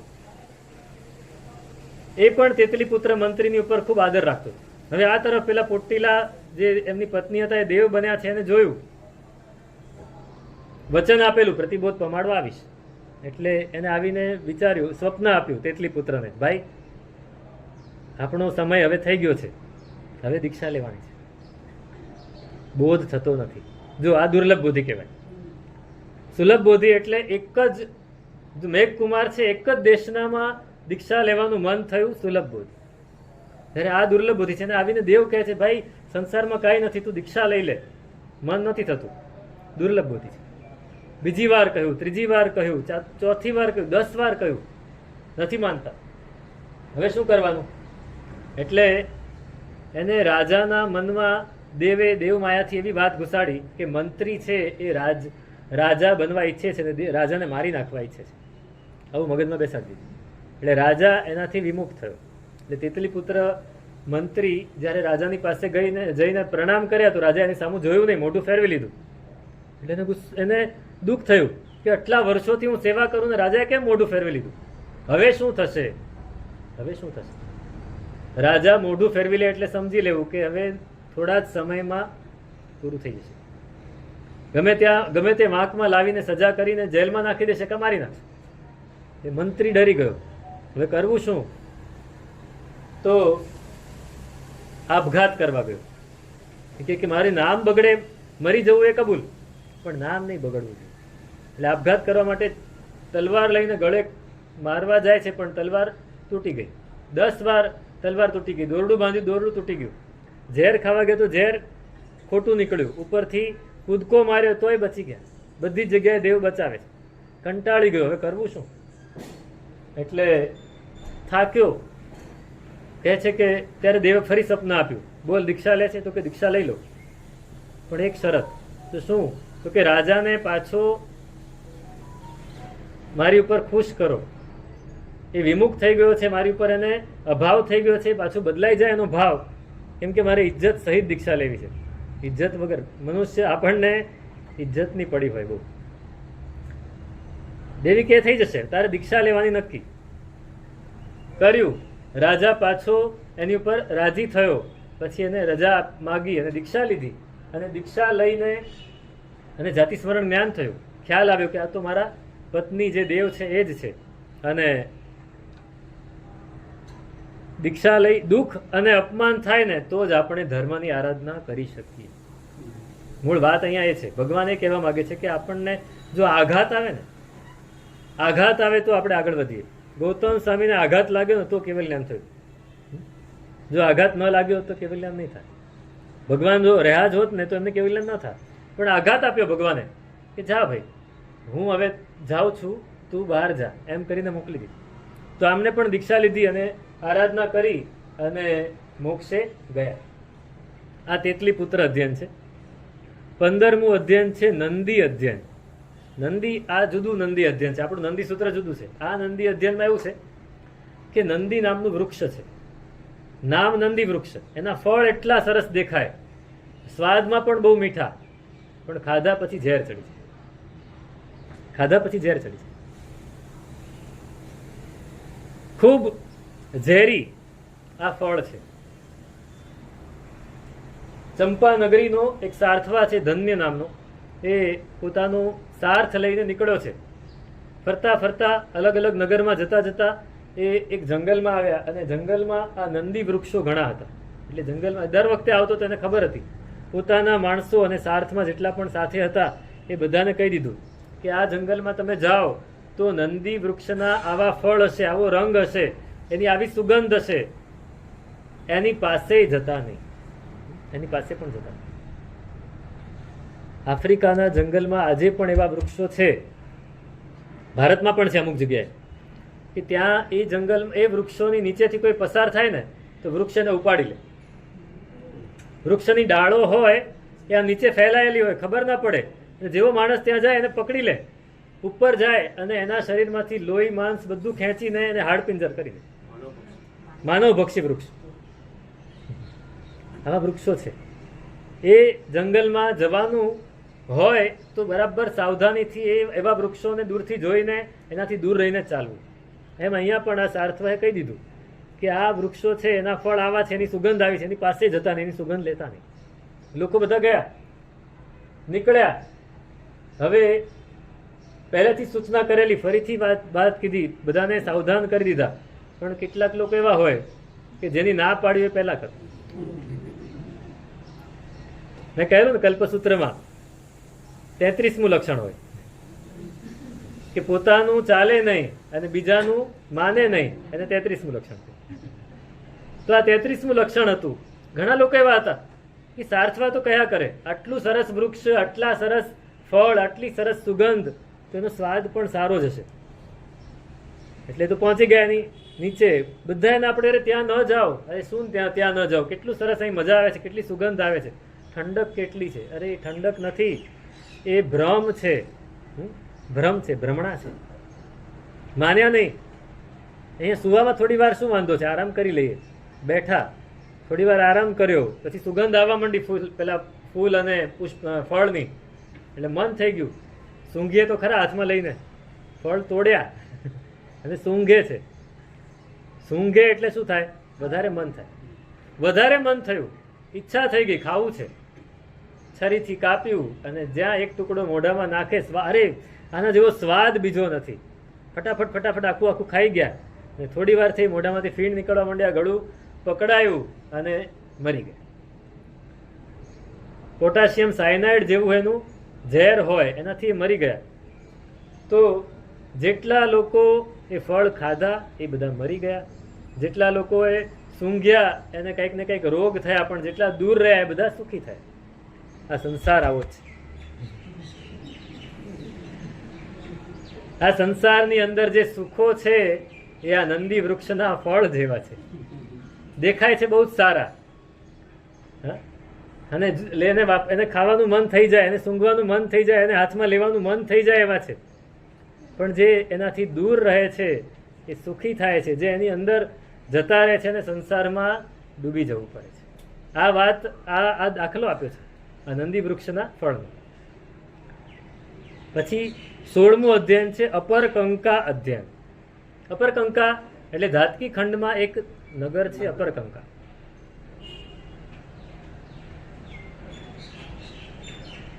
દ્રૌપદીની વાત છે. દ્રૌપદી પૂર્વભૌમાં નાગશ્રી નામની બ્રાહ્મણી હતી. 4 ભાઈઓ હતા બ્રાહ્મણો. એની ચારેયની 4 પત્નીઓ. ચારેય જણાએ નક્કી કરેલું, ચારે ફેમિલીએ, કે રોજ એકના ઘરે જમવાનું, એટલે 3 જણા ફ્રી રહે. કરવા જેવું છે. તમને ખબર છે આ દાઉદી વોરાઓ હોય છે, વોરાજી, પછી બીજા પણ અમુક શિયા મુસ્લિમો હોય, એ લોકોની જમાત હોય અને જમાત ખાનું હોય. એ જમાત ખાનામાં જ રોજ બધાએ જમવાનું. એમની આખી કોમ, એ લોકોએ જમવાનું ક્યાં, ઘરે રસોઈ નહીં બનાવે, જમાત ખાનામાં જ જમવાનું. એટલે એનાથી શું થાય તો કે સાધર્મિકો સચવાય છે. સાધર્મિકો. હવે એ લોકોએ શું નક્કી કર્યું છે કે સમજો કે અમે ગોધરા હતા ને, ગોધરામાં અમે બહુ રહ્યા, એટલે મારા દાદા ગુરુ મહારાજનું ગામ ગોધરા. તો ગોધરામાં દાઉદી વોરાની બહુ મોટી વસ્તી છે. અમારા ઉપાશ્રયની સામે જ બરાબર એમનું જમાત ખાનું છે. તો એ જમાત ખાનામાં રોજ એ લોકોના લગભગ 500-700 ફેમિલી હોય. તો 25 ફેમિલી, 25 ઘરના બહેનોએ આવીને ત્યાં રસોઈ બનાવવાની. એને રસોઈયા મળી જાય, હેલ્પર મળી જાય, આટલા બધાની રસોઈ એ લોકોએ બનાવવાની. એક સરખી રસોઈ, એક સરખી રસોઈ બનાવવાની અને બધાએ ત્યાં આવીને જમવાનું. એનો ખર્ચો બધાએ ભેગા થઈને, જે પૈસાદાર હોય બધા આપી દે, જે ગરીબ હોય ના આપી શકે, ભલે બધા 5 રૂપિયા આપે તો એ લેવાનો, અને 500 આપે તો એ લેવાનો, અને 5 લાખ આપે તો એ લેવાનો. એ બધાએ ત્યાં પૈસા ભરાવી દીધા હોય, ત્યાં જ બધાએ જમવાનું. એટલે એક 25 હોય તો સમજો કે 500 ઘર હોય તો 25 જણનો વારો ક્યારે આવે? 20 દિવસે એક વાર આવે. બાકીના 20 દિવસે ફ્રી હોય. એટલે રસોઈથી બચી જાય. અને બીજી વાત કે બધાને એક સરખું જ જમવાનું મળે, એક સરખું ખાવાનું મળે. એટલે કોઈ ઊંચું નહીં અને કોઈ નીચું નહીં. અહીંયા પણ આ 4 ભાઈઓએ નક્કી કરેલું કે રોજ એક ઘરે જમવાનું બધાએ. હવે નાગશ્રીનો વારો હતો, અને બધી રસોઈ બનાવી. શાક માટે સરસ તુંબડી, એટલે દૂધી જેવી તુંબડી આવે, એ તુંબડી લઈ આવી અને એને શાક બનાવી દીધું સરસ રીતે, બધું મસાલા નાખીને. પણ પછી એને થયું કે ચાખી લો. તો ચાખવા માટે એક ટુકડો મોઢામાં નાખ્યો તો બહુ જ કડવું હતું. એટલું બધું કડવું હતું તો એને વિચાર્યું કે આ શાક તો નહીં ચાલે. બીજું લાવીને બીજું બનાવી દીધું, બધાને જમાડી દીધા. પણ પછી થયું કે આ શાક ફેંકી દેવું, એની બદલે કોઈને આપી દઈએ. આ કોઈકને આપી દીધું. અને બરાબર ધર્મરુચિ નામના સાધુ ભગવંત એ વોરવા માટે નીકળ્યા અને એમના ઘરે આવ્યા અને એને એ બધું શાક એમને વરાવી દીધું. એમને જોયું કે આ નિર્દોષ છે, એ ખ્યાલ ના આવ્યો. એકદમ સરસ મસાલાવાળું હતું, સુગંધી હતું, ખ્યાલ ના આવ્યો કે આ ખોટી વસ્તુ છે, અને પેલીએ પણ વોરાવી દીધું. હકીકતમાં આવું ના વોરાવે. સાધુ ભગવાન લઈને નીકળ્યા અને ઉપાશ્રય પહોંચ્યા, બધી ગોચરી લઈને. એમાં શાક અલગ પાત્રમાં હતું, દેખાડ્યું ગુરુ ભગવાને. ગુરુ ભગવાન કે જોતા આવે તેમને ખબર પડી, અનુભવી હતા કે આ આપણાથી વપરાય નહીં. એટલે કહ્યું કે જાઓ એને પરઠવી આવો. પરઠવા માટે નીકળ્યા અને પહોંચ્યા. નિર્જીવ ભૂમિ હતી, જ્યાં એક પણ જીવ ન હોય એવી ભૂમિ. જેમ કે કુંભારનો નિભાડો હોય ને, એની આસપાસની જગ્યા એકદમ નિર્જીવ હોય, કેમ કે ત્યાં ગરમી એટલી હોય કે કોઈ જીવ રહે નહીં. તો એ માટી હતી. માટીમાં એમને વિચાર્યું કે આમાં પરઠવી દઉં. તો એ પરઠવવા માટે એમને બહાર કાઢ્યું અને સહેજ આમ કરે તો એક ટીપું નીચે પડી ગયું.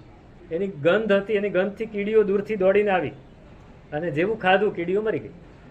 એટલે એમને થયું કે આ નક્કી આ ઝેરી વસ્તુ છે, અને જો આને પરઠવીશ તો ઘણા બધા જીવો મરી જશે. તો શું કરવું? પોતે વાપરી. ગુરુ ભગવંતે કહેલું વાપરતો નહીં, પણ હવે અહીંયા ગુરુ ભગવાનની આજ્ઞા એક બાજુ છે જુઓ, અને બીજી બાજુ ઘણા બધા જીવોની હિંસા થઈ શકે એવું છે. તો શું કરવું? આજ્ઞાની ઉપરવટ જઈને પોતે વાપરી લીધું અને કાળ ધર્મ પામી ગયા. કાળ ધર્મ પામી ગયા. ગુરુ ભગવંત રાહ જોયા, ગયો ક્યાં? સાધુઓને મોકલ્યા, જોઈ આવો. જોઈને જોયું તો કાળ ધર્મ પામી ગયા હતા. એટલે તરત જ તપાસ કરાવી કે આ શાક આવ્યું ક્યાંથી, આવ્યું ક્યાંથી. તપાસ કરી તો ખબર પડી કે આ ઘરે ગયા હતા અને આ શાક અહીંથી મળ્યું. એટલે તરત જ સાધુઓ બધાએ શ્રાવકોને બધાને જઈને કહેવા માંડ્યા કે આ નાગશ્રી શ્રાવિકાએ આવું શાક સાધુને વોરાવે, અમારા સાધુ કાળ ધર્મ પામી ગયા. એટલે બધા ધ્યાન રાખજો, આવું કોઈ દિવસ વોરાવતા નહીં. એ લોકોએ આ રીતે કહ્યું, પણ લોકોને થયું કે નાગશ્રીએ ખરાબ વસ્તુ વોરાવી. બધા એને હડે હડે કરી, એનું અપમાન કર્યું. એ નાગશ્રી તિરસ્કાર કર્યો એટલે ઘરમાંથી કાઢી મૂકી. એને લોકો, એના ઘરના લોકોએ પણ કાઢી મૂકી. સાધુ કાળ ધર્મ પામી જાય તો બધાને દુઃખ તો થાય. એ જંગલમાં ગઈ અને એને 16 રોગ ઉત્પન્ન થયા. એક સાધુને આવું વરાવ્યું તો શું થયું? 16 રોગ ઉત્પન્ન થયા. ખૂબ તીવ્ર વેદના ભોગવીને મરીને 6ઠ્ઠી નરકે ગઈ. ત્યાંથી મત્સ્ય બની, માછલું બનીને 7મી નરકે ગઈ. ફરી મત્સ્ય, ફરી 7મી નરક, ફરી મત્સ્ય, ફરી 6ઠ્ઠી નરક. આવી રીતે ઘણો કાળ સંસારમાં ભમ્યા પછી ચંપા નગરીમાં સાગર દત્ત નામના સારથવા, એની દીકરી સુકુમાલિકા તરીકે જન્મ લીધો. ખૂબ રૂપાળી હતી અને એના પિતાએ એના લગ્ન નક્કી કર્યા. લગ્ન થયા. ફર્સ્ટ નાઇટ એના પતિ એની પાસે આવીને જ્યાં બેસવા જાય ત્યાં આમ ભઠ્ઠી હોય, સળગે, આમ દાજે એવું થયું. એટલે ભાગી ગયો પેલો કે આની સાથે નથી રહેવું મારે. પેલીને પાછી મોકલી પિયરે. ઘણા કુમારો સાથેના લગ્ન વિચાર્યા પણ કાંઈ મેળ ન પડ્યો. છેલ્લે એક ભિખારીને પૈસા આપીને એની સાથે લગ્ન કરાવ્યા, પણ એ પણ એને સ્પર્શ કરતા આવે જ ભાગી ગયો. એટલે એને વિચાર્યું કે હવે મારે સંસારમાં રહેવું નથી. દીક્ષા લીધી, તપ કરે છે, ખૂબ તપ કર્યું. અને તપ કરતા કરતા હવે સાધુઓને છે ને આજ્ઞા છે કે તપ કરીને પછી શું કરવાનું? તો બહાર જે સૂર્યનો તાપ પડે એમાં જઈને આતાપના લેવાની. સાધ્વીજીને માટે એવી આજ્ઞા નથી. સાધ્વીજી આતાપના ન લઈ શકે. પણ આમને મન થયું કે હું વધારે આતાપના લઈશ તો મારા વધારે કર્મો ખપશે. એટલે પોતાના ગુરુણીજી પાસે આજ્ઞા માગી.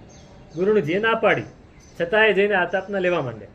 એ આતાપના લેતા હતા. એ એક ઉદ્યાનમાં વૃક્ષની નીચે આતાપના લઈ રહ્યા હતા. એ વખતે ત્યાં એક રાજકુમાર ને એની સાથે 5 સ્ત્રીઓ એ ત્યાં ફરવા માટે આવ્યા. અને રાજકુમારની આસપાસ 5 સ્ત્રીઓ વીંટળાઈને બેઠી અને એની સાથે પ્રેમની વાતો અને અનેક પ્રકારની રમતો અને બધું કરતા હતા. આમની નજર એની ઉપર પડી. એટલે મૂળ દીક્ષા લીધેલી એ સાચો વૈરાગ્ય નહોતો. પતિ લગ્ન નહોતા થતા એટલે દીક્ષા લીધેલી એ પાછું યાદ આવી ગયું. એટલે વિચારતા કે આ માણસ કેવો ભાગ્યશાળી કે એને 5 સ્ત્રીઓ મળી. નહીં, મિછામી દુકડમ, 1 સ્ત્રી અને 5 પુરુષો હતા. તો આ સ્ત્રી કેટલી ભાગ્યશાળી કે એને 5 પુરુષો મળ્યા, મને એક પણ પુરુષ ન મળે. એ મનમાં રહી ગયું. પોતે આરાધના બહુ સરસ કરી, પણ આ જે મનમાં જે પાપ કરેલું એની આલોચના લીધી નહીં. મનથી એનું પ્રાયશ્ચિત મિચ્છામી દુક્કડમ આપ્યું નહીં. મરીને દ્રૌપદી બન્યા અને એને 5 પતિ થયા. આપણે જાણીએ છીએ વાત. હવે એ 5 પતિ થયા. આ તરફ એવું થયું કે પોતે શ્રાવિકા છે દ્રૌપદી, શ્રાવિકા છે. શ્રાવકના વ્રતો સ્વીકારેલા. એમાં એક દિવસ નારદ ઋષિ ફરતા ફરતા આવ્યા. હવે નારદ ઋષિ અવિરત છે, એટલે શ્રાવક છે અવિરતિનું આદર કરે, એનું બહુમાન ન કરે, એને સત્કાર ન કરે, સાધુની જેમ એને બહુમાન ન કરે. તો નારદ ઋષિ આવે એટલે દ્રૌપદી ઉઠ્યા નહીં, ઊભા ન થયા, એનું બહુમાન ન કરે. એટલે નારદને ગુસ્સો આવ્યો. નારદને ગુસ્સો આવે એટલે શું કરે? લડાવે. પહોંચી ગયા ક્યાં? ધાતકી ખંડમાં અપરકંકા નગરીમાં પદ્મનાભ નામનો રાજા, અને એને એ સ્ત્રી લોલુપ હતો. એની પાસે જઈને દ્રૌપદીનું એવું વર્ણન કર્યું કે પદ્મનાભ રાજાએ દેવોની સહાયથી દ્રૌપદીનું અપહરણ કર્યું, લઈ ગયા. હવે એ લઈ ગયા. આ તરફ આ લોકો ગોત્યા કરે, પાંચે પાંડવો, શ્રી કૃષ્ણ બધા જ ભેગા થઈને, ક્યાંય મળે નહીં. પછી પૂછ્યું કોઈક દેવને, તો એમણે કહ્યું હરિણી ગમેશી દેવની આરાધના. વાસુદેવ શ્રી કૃષ્ણને હરિણી ગમેશી દેવ પ્રસન્ન હતા, એટલે એની આરાધના કરી. પૂછ્યું તો કે તો અપરકંકા નગરીનો રાજા લઈ ગયો છે, તો કે અમને ત્યાં જવું છે. તો કેવી રીતે જવાય? આખો લવણ સમુદ્ર ઓળંગીને ત્યાં જવાનું. દેવે સહાય કરી. આખો રથ લઈને એ લોકો નીકળ્યા, ગંગા સાગર ઉપર ગયા. ત્યાંથી હોડીમાં બેસીને, લવણ સમુદ્રના અધિષ્ઠાયક દેવે 2 ભાગ કરી આપ્યા. એમાંથી ચાલીને રથ લઈને સીધા અપરકંકા પહોંચ્યા. અને ત્યાં જઈને કહ્યું પેલા 5 પાંડવોને કે તમે લોકો એની સામે લડીને, હકીકતમાં પોતાની પત્ની છે તમારી, એટલે તમે લડીને તમારી પત્નીને લઈ આવો, હું રાહ જોઉં છું. પાંચે કે એમાં શું વાંધો છે, હમણાં જઈએ. ગયા, ખૂબ લડ્યા, પણ પેલાને દેવની સહાય હતી એટલે હરાવી દીધા પાંચેને. એટલે પાંચે માર ખાઈને પાછા આવ્યા. એટલે શ્રી કૃષ્ણ ગયા. એ લોકો પદ્મનાભને હરાવીને દ્રૌપદીને પાછા લઈને આવ્યા. રથમાં બેસીને પાછો લવણ સમુદ્ર આખો પસાર કરીને ગંગા સાગર ઉપર આવ્યા. હવે ત્યાં હોડી હતી. હોડીમાં આ 6 જણા, 7મા શ્રી કૃષ્ણ અને રથ બધું ના આવે. એટલે એમણે કહ્યું કે તમે ત્યાં જાઓ અને ગંગા આખી ઓળંગી લો, એટલે હોડી પાછી મોકલજો, પછી હું બેસીને આવી જઈશ. તો આ લોકો પહોંચી ગયા, પાંચે પાંડવ અને દ્રૌપદી. પછી એને, હવે જુઓ, વિનાશ કાળે વિપરીત બુદ્ધિ હોય. એ પાંચેના મનમાં એવો વિચાર આવ્યો કે શ્રી કૃષ્ણમાં કેટલી શક્તિ છે, જોઈ લઈએ એની તાકાત. આટલી તાકાત દેખાડી છતાંય હજી તાકાત જોવી હતી. એટલે એમને હોડી પાછી મોકલી નહીં, ત્યાં બાંધી દીધી. એટલે શ્રી કૃષ્ણ રાહ ઘણી જોઈ, પછી આવ્યા નહીં. એટલે પોતે એક હાથે તરતા ને એક હાથે રથને પકડીને, 5 ઘોડા, રથ બધાને એક હાથે પકડીને એક હાથે તરતા તરતા આખી નદી તરીને સામે આવ્યા. અને આવી કીધું કેમ હોડી મોકલી નહીં? તો કે તમારી તાકાત જોવી હતી અમારે. એટલે શ્રી કૃષ્ણને ગુસ્સો આવ્યો. કોઈ દિવસ ગુસ્સો ન કરે, એ દિવસે ગુસ્સો આવ્યો. અરે ત્યાં ઓલા પદ્મનાભ રાજાની સામે લડતી વખતે તાકાત દેખાડવી હતી ને, અહીંયા મને તાકાતનું પૂછો છો? એની સામે તો હું લડીને આવ્યો. અને આ કહ્યું અને કીધું હવે તમને દેશ નિકાલ કરી દીધો. એમનું રાજ્ય પોતે ગ્રહણ કરી લીધું અને એમને મોકલી દીધા. હવે આખું દેશ એમના હાથમાં હતું. 3 ખંડના માલિક હતા. જાય ક્યાં? દ્રૌપદીએ ખૂબ વિનંતી કરી તો કે જાઓ દક્ષિણ દેશમાં, અને ક્યાંય તમારું નામ પણ મારી કાને ન પડે એવી રીતે રહેજો. એટલે દક્ષિણમાં એ લોકોએ મથુરા નગરી વસાવી. અત્યારે મદુરાઈ છે ને, એ દક્ષિણ મથુરા કહેવાય. મથુરાનું તમિલ ભાષામાં થ નથી બોલાતો, દ બોલાય, એટલે મદુરાઈ બોલાય. એ મદુરાઈ નગરી એમણે વસાવીને ત્યાં રહ્યા. અને આ અપરકંકાની આખી વાત છે. અપરકંકા ગમન, કોઈ વાસુદેવ ધાતકી ખંડ ન જાય અને પાછા વળતા એમણે શંખ ફૂંક્યો. એ ત્યાંના જે વાસુદેવ હતા એમણે સાંભળ્યો, એમને પણ શંખ ફૂંક્યો. બેના શંખના અવાજે ભેગા થયા અને આ જે થયું આશ્ચર્ય, આ વાત આની અંદર છે. તો આ રીતે આ 3 અધ્યયનની વાત આપણે કરી. હજી 3 અધ્યયન બીજા છે, એની વાત વળી આગળ કરીશું. આપણો સમય પૂરો થાય છે. હવે જો અહીં અત્યારે નવું લઈશ તો એ પૂરું નહીં થાય, એટલે અત્યારે આપણો સમય પૂરો થાય છે. અગ્રે અધિકાર વર્તમાન છે.